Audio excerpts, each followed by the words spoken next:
What's up, guys? We're back with another toy haul, and this one, I would say it's surprising that I have one already, but at the same time, I guess it's really not, because so much stuff is hitting right now. Various SDCC orders finally came in, and honestly, I mean, you've probably noticed I've been really backed up with reviews. If you follow my social media by any means, you know that I've been getting stuff, but I haven't been doing them because I got the Super 7 stuff that I had to take care of first, and I had to get those out. I mean, obviously, as soon as those hit, those were instantly, I've got to hit the ground running, do Turtles, Thundercats, and then, of course, Ren and Stimpy. So there was no way I wasn't going to just put everything at the wayside to do those, and that was pretty fantastic. But now I've got like a mountain of stuff to kind of go through. We've got more Super 7 stuff. We've got SDCC stuff from them. There's also some non-toy stuff here, more collectible stuff that folks ask me about, and I never really show them because more often than not, I don't have any to actually show when I do one of these, but I have a handful that have just sort of been piling up. So yeah, let's see what we've got. This is a bunch of random stuff. I mean, it's basically everything. Literally everything that I collect almost is represented here. So we're just kind of go through them. There's going to be no order to this because there is no order to what is at my feet right now. So we've got a couple Super 7 SDCC items. We've got the newest, well, not technically the newest, but the newest Super 7 Phantom Star Killer. And this is meant to be like the original Phantom Star Killer. So, you know, you've got him, of course, on the card back there, bio, everything. I don't know if I'm going to get around to reviewing this guy. And I say that every time I do one of these because I'm so far behind. I'd want to do them all, and I don't really know if I'm going to. But he looks fantastic. I really do need to get around to opening these again.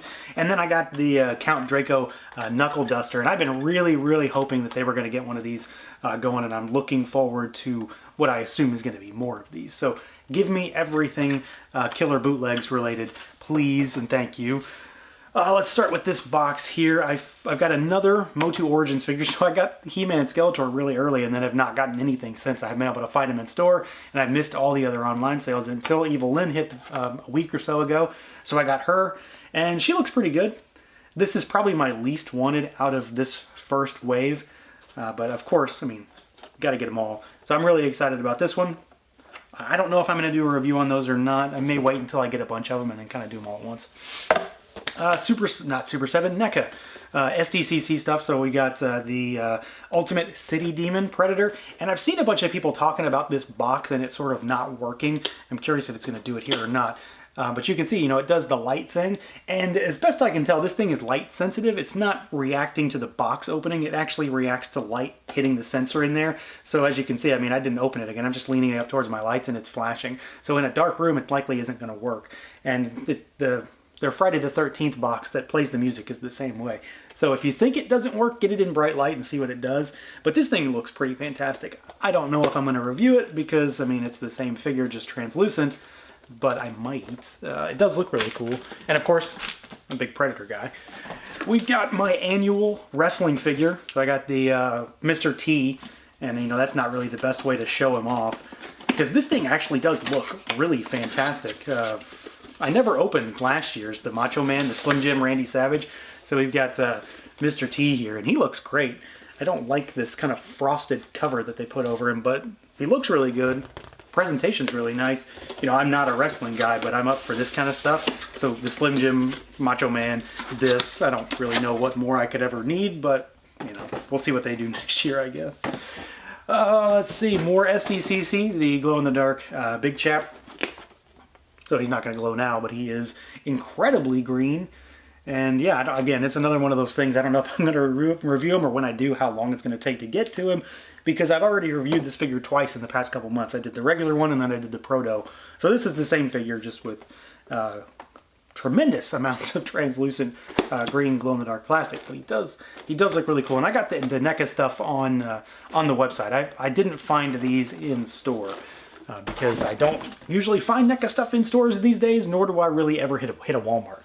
And then I got my most recent Fortnite figure, Doggo. I have not gotten a Fortnite figure in a very long time. I forgot about this guy. I pre-ordered him on Amazon months and months and months ago when it wasn't even really a listing. It was just sort of a vague description, and it was this guy. So this finally shipped, and I don't know, I'll get to him one day. Let's do the non-toy stuff. So these are, I mean, one of the other things that I collect, and I really don't collect a lot outside of toys, is vinyl records. And I've done this before, but I've got like 6 or so here that have finally come in. And the first one is probably one of my biggest wants. So this is the Final Fantasy VIII soundtrack, and this is all video game anime stuff. That's pretty much where all my vinyl collecting goes, is towards video games and anime. I do have music, but this is sort of where I ended up.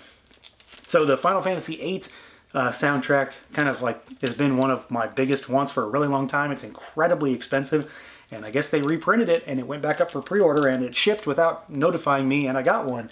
So yeah, I'm really excited about this. It's a picture disc, unfortunately, and they normally don't sound as good, but I'm also not a huge stickler for that either.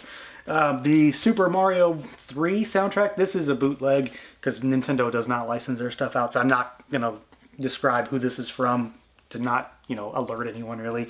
So this is an incredibly limited pressing of a bootleg Mario 3. Very nice stuff. The same guy, group, I don't really know, that did that also did this, the Mario Kart soundtrack, which has some really fantastic, you know, kind of commissioned art on the front there. It's 2 discs, and I'm not a huge Mario Kart guy, but Mario soundtracks, I'm definitely there for. And that's really the only way to get them right now, is to go the bootleg route, unfortunately. We've got from Tiger Lab Vinyl, the Go-Go 13, the anime soundtrack. This is one of my favorites, you know, anime movies. So this is definitely one that I've really been looking forward to. Really looking forward to more of everything that they've got planned, because they're getting ready to unload. We've got a few more game soundtracks. So Alien Storm. I don't honestly remember ever owning this, but I do remember playing the hell out of it.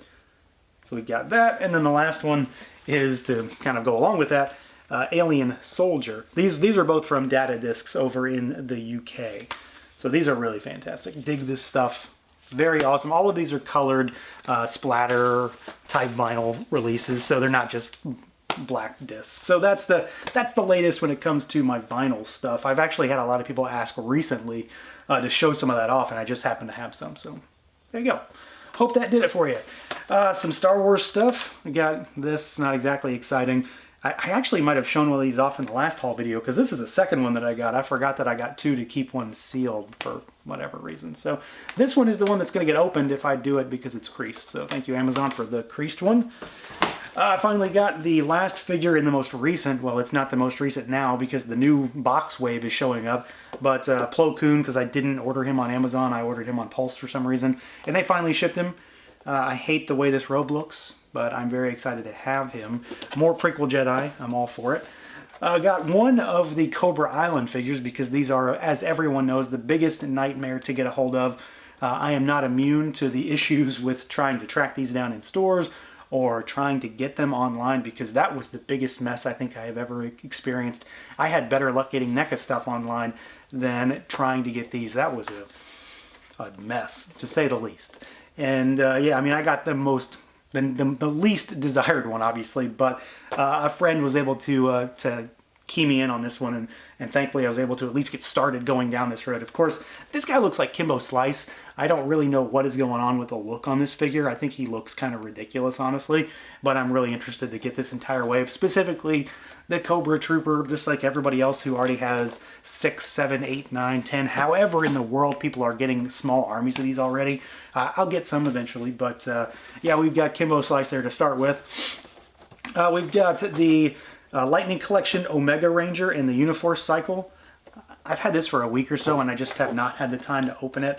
And it looks pretty cool. There are definitely some paint issues on this figure from what I've seen, like missing stuff or things that they keep just sort of dumbing down in this line. Like, I love everything about this line, but they definitely miss on a lot of paint apps. So this one's interesting. I'll probably take a look at it just because it's the first vehicle in the line, so it's definitely something a little bit different. Let's see, the Dagobah Luke and Yoda. This is kind of old news as well. I ordered this online at Target, and then I went to the store and found a whole stack of them. And it took days for them to sell through this. Like, nobody seemed to care. He does, I've barely paid attention to this, he does look really good, and this Yoda looks fantastic. I mean, this is obviously the best Yoda we've gotten so far, so I'm really happy with this. I just have not, again, had the time to actually actually mess with any of this stuff. So this one's really cool. I'm really excited about this. Of course, you can get this Luke on his own in the 40th Wave 3. I actually found some of those in the store, but they were all kind of bent up, and I'm not going to take any of those out because they're all repacks basically. So you got those. Another thing that I honestly don't know if I've actually shown yet or not, because I've had this for a little while and I can't remember. So the 40th anniversary Zuckuss and Forlom with the reversed cards. And this one, I guess I opened it already. So you've got the Kenner colors for Forlom but labeled Zuckuss, and Zuckuss but labeled Forlom here. So of course the same figures, just recolored, so I have zero intentions of opening those. I don't plan on reviewing those either because they are the same figures but just different colors. So there's that. The most recent Power Rangers Target exclusive, so the Dino Charge Black Ranger. The same buddy that helped me get that Cobra Island roadblock helped me get this. I'm pretty excited about this just to get more of these. This is a weird one though. Like, this is such a weird Ranger to be an exclusive to a store because he's a core member of a team, one that they're actively building on right now. If anything, the Gold Ranger should have been the exclusive because he's the 6th Ranger. It's an odd choice. I fully expect, I guarantee this thing is going to be peg warming, shelf warming, because it sits on the shelf sometime soon. And then we've got some more Star Wars. So the most recent carbonized figures, Vader, and which he looks really good. I was not expecting to be really excited about getting this one, but the blue kind of hue shine that he has works really well. And then Boba Fett, so the 15th Boba Fett that they've released. This one, he looks fine, but this is not doing it for me. He looks fine. I don't think I need to open this one. I probably will, but I don't think I'm going to rush to do it. He looks like every Boba Fett we've ever gotten. He just happens to be metallic. This is a cash grab figure for sure. They got my money, but it's a cash grab figure. Let's see, what else? So we'll save those for last. More NECA. So I got the Gremlin, and I actually did find this one in store. So I ordered this and the Predator and the Alien online, and then I found this one in a Walmart, so I had to get it. I just had to get it. So I've got 2 of them now. But this thing's pretty ridiculous. This is the dumbest figure, but it's so dumb in the right way, if that makes sense. Everything about it screams, you do not need this figure. And it's okay. The goggles don't really sit on his head very well. The torch is really heavy, but he holds it really nicely. It's just stupid. I like the idea that they're trying to do more with the original movie by doing all these advertisement figures. Like, this is one of the ads, and then they're doing the Christmas one, and another one, I think, right? There were at least 3 that I could remember. And there were 5, I think, ads, but I don't know that all of them are capable of being done. So we got that. So I've got 2 of those. Another one is somewhere. And then we've got some of these guys, which I don't know why I bought these either. Some AIM soldiers. So 3 of those Hasbro Pulse, the cardboard box version ones. So you've got these right here. And these are cool. I don't have any AIM scientist guys, so this was an easy way for me to get some. I don't really army build those, so this will be something that's kind of sparingly. I don't know that I need more than these. I do really, really like this idea though. I like what they're doing with the Putty 2-pack. I just got a shipping notice. Well, I got charged for them. The Putty 2-packs from Pulse. I've got 4 more putties coming to give me a total of 7 now. I'm really excited for those because I actually like using those guys as cannon fodder in pictures. But yeah, I like the idea. I like the box. It's easy. I don't feel bad throwing this box away. It's also $5 cheaper, so that's good. Another Super 7 thing. I almost forgot about this, and I don't know how I could forget about this. The Ghost Papa Nihil SDCC exclusive. So this is just, this is ridiculous. Look at this stupid thing. So here is, by comparison, a regular card. This thing's massive. So it's obviously an inverted cross, and it's got a bunch of gold foil all over it. There's back metal on his saxophone. So I love everything about this. I'm a big fan of Ghost. I like the band. I love seeing them live. And figures so far have been really good. We've only got, what, 2 others? There's the glow-in-the-dark Papa, and there's the Papa. But this one right here, and as far as I'm aware, we're going to get more, I assume. I assume they're going to run with this because there are a lot of possibilities for this line. But I think this is just, this is the height of decadence when it comes to reaction figure card backs. And this is probably my favorite reaction. This is definitely my favorite reaction card back by a mile. So I don't think I'm going to be opening him. I never opened the other Papas either. My wife wants to like hang them with our record player with some other posters and stuff to get fancy with it or something. And then the last Super 7 thing, and it's kind of ridiculous that I've already done this entire wave and I didn't actually get him. So the SDCC glow-in-the-dark Baxter. I obviously have done reviews for all of wave 1, and I love Baxter. It's a fantastic figure. But of course a lot of folks were getting this one while I was doing those reviews. So here is this guy, and of course you got him there in all of his glow-in-the-dark glory with a glow-in-the-dark Mauser. So I'm really happy about that as another way to get that little figure, because that was like one of my biggest criticisms with this guy, is that he's awesome and everything about it is really cool, but I want a little pack of Mausers just to have more. So, you know, it's not really a criticism, it's just like, hey, can you do that? Can you give us more somehow? That would be cool. But yeah, I mean, I'm pretty much head over heels with the current status of Ultimates figures. Packaging alone is worth the price of admission on a lot of these, and this one is very much no different than the rest. And then the last is stuff that just came in literally today. So I got the first of the 3 NECA TMNT loot crates. So this is the Mirage first appearance Shredder, and I've got the set with the comic book Shredder and Foot Soldiers, so I'll be able to do a comparison when I do a review, because I am definitely taking this guy out.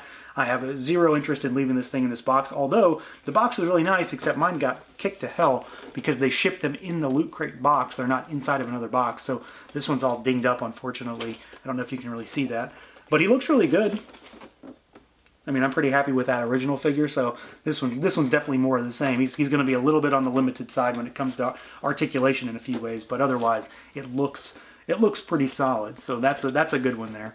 And then the last one is this big thing. So I got the most recent, for the US anyway, the most recent Toon Turtle 2-pack. So we got Slash and Leatherhead, and I'm obviously going to do a review on these guys. I still don't have the video game Wave 2, so I don't have a comparison for Leatherhead yet as far as that actual figure, but it's obviously the same thing. So this thing looks pretty fantastic. I got this on Target.com when they went up, and they kind of lasted for like 10 minutes that day. So I was able to easily get that. Still haven't found a single thing in stores. My most recent Target has not restocked since March, April. They have not gotten or they have not stocked anything, so I never find Target stuff, and I don't really find myself at Walmart's too often to find their stuff. So the online option was basically it, and thankfully it worked because these guys look fantastic. I have heard there are some potential issues with a few figures here, just based on some weird things, like Leatherhead's ankle joints for some reason are not the same color as his legs. They're like white, which is really weird, and I've seen some issues with Slash from a few folks, but we will see. I'll do a full review on these two, and we'll have some comparisons to, I don't know, I guess like the video game figure for him and vintage figures and stuff like that. So yeah, I mean, that's it. That's enough, right? That's certainly enough for however much time. And then I've got more stuff on the way. I've got stuff from Bluefin coming soon. We'll have Super Shredder soon enough, things like that. And yeah, so that's it. Let me know what you guys think. Let me know if there's anything you would prefer me to try and tackle first. Probably the first thing on the list is going to be Shredder and or the Toon 2-pack. And then we'll go from there. Maybe Roadblock, because I want to get those taken care of. I'd like to get started on some more Joe stuff. And then maybe the NECA SDCC stuff. But let me know. Let me know what you guys think about all this stuff, things you'd want me to review, and then let me know what you guys have gotten recently as usual. So yeah, that's it, guys. I'll catch you next time.